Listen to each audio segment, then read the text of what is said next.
I have always found verse 30 in Surat al-Tawbah 9 about Uzair among the most violent and outrageous of Muhammad's accusations in his Quran. Will you please clarify this matter? Uzair is the Arabic Syriac version of the name of Uzra, the scribe. As was usual with Muhammad, he plagiarized but mentioned it only once by name in his Quran. Al-Tawbah 9.30. The Jews call Uzair a son of Allah, and the Christians call Christ the son of Allah. That is a saying from their mouths. In this, they but imitate what the unbelievers of old used to say. Allah's curse be on them. How they are deluded away from the truth. Uzra was a priest, a Levite, and a scribe, a direct descendant of Aaron through Elazar. His father was Seraiah, the chief priest who was executed at Ribla by direct order of Babylonian king Nebuchadnezzar. Uzair, or Uzra, or Esdras, the scribe, priest, and reformer, was sent by the Persian king Cyrus the Great after the captivity to Jerusalem, and about whom there are many Jewish legends. Traditionally, the Uzair is buried in Basra, Iraq. What we know about Uzra is found in Uzra chapters 7 to 10 and Nehemiah chapters 8 to 10, where he led the second group of exiles that returned from Babylon to Jerusalem. The book of Uzra covers a period of nearly 8 years, from about 536 BC, when the first Jews returned from the Babylonian exile, to about 458 BC, when Ezra arrived at Jerusalem.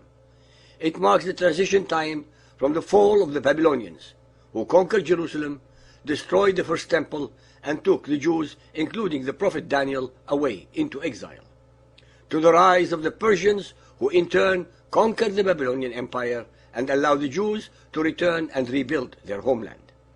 The above accusation is one of the upstart Muhammad's most egregious, indecent, and unsubstantiated mendacities among the hundreds of others in his Quran. It is a very stupid allegation against the most ardently monotheistic people ever. Jews could never, under any circumstances, associate any other being with God. This perverted statement is based, as usual, on another one of Muhammad's misunderstanding of language, theology, and history, of what he was being taught based upon the grammar and or the meaning of the Hebrew verse upon which he made his erroneous or deliberate misrepresentation. In the scriptures of the Jews, Ezra the scribe was said to have revealed, Banu, once more to the people of Israel the path to God.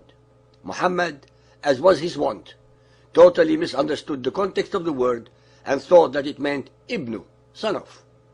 Having destroyed the monotheism of the Christians because they believe in the Trinity, this disgusting allegation serves yet another very important purpose in the theological construct of Muhammad, since it implies that his version of Islam is hence the only one that believes in the one and only Allah. Uzra 7.6. This Uzra went up from Babylon, and he was a scribe skilled in the Torah of Moses, which the Lord God of Israel had given, and the king granted him all that he asked, for the hand of the Lord his God was upon him. Artaxerxes, king of kings, to Uzra the priest, a scribe of the law of God of heaven, perfect peace. Nowhere in the whole history of the first monotheist of the world, the Israelites or the Jews, can any of the followers of Muhammad, or anyone else for that matter, find any reference to a son of God being attributed to one of their people. The Quranic accusation is not only offensive in its mendacity, but even more so in its callous and unsubstantiated allegation to imply that the Jews would have ishrak, partnership with God, the same as Muhammad's hated pagans. Our listeners should note that according to Muhammad's Quran and its interpretations, the Arabs are descended from Abraham, but had presumably suffered a case of national amnesia, since they had forgotten their original monotheism and the remembrance of Abraham and Ishmael for 2,500 years, until the advent of Muhammad. The same 2,500 years that the Israelites and the Jews kept their faith perfectly against all odds. The interpreters of the Quran, who definitely know better, continue to perpetuate this calumny and hate-mongering against the Jews.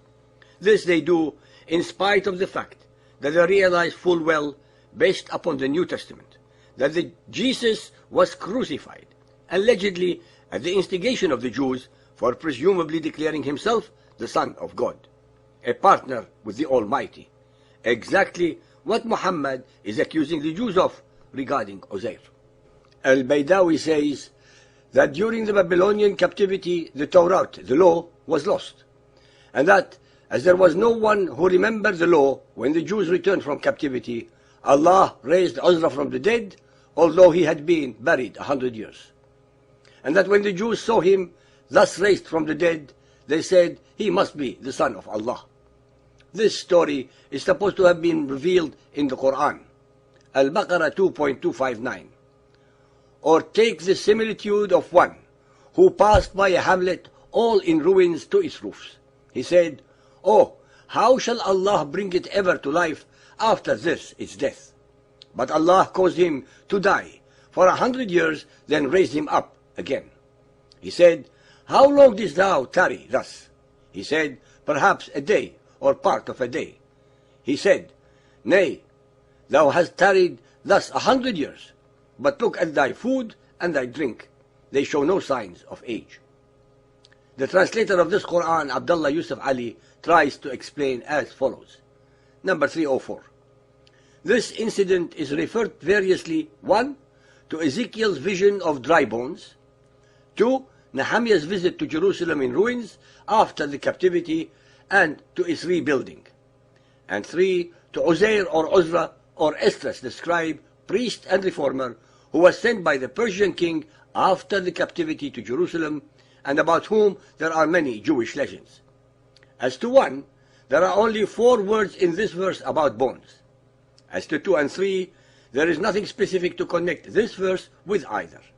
The wording is perfectly general, and we must understand it as general. I think it does refer not only to individuals, but to national death and resurrection.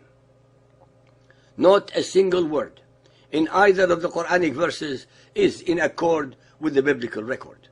What is as usual most galling of all is the audacity and total hypocrisy and duplicity of the translators of the Quran, who always fall back on the original verses of the Bible for reference, while at the same time claim that this same Bible had been tampered with and or perverted by the Jews and Christians.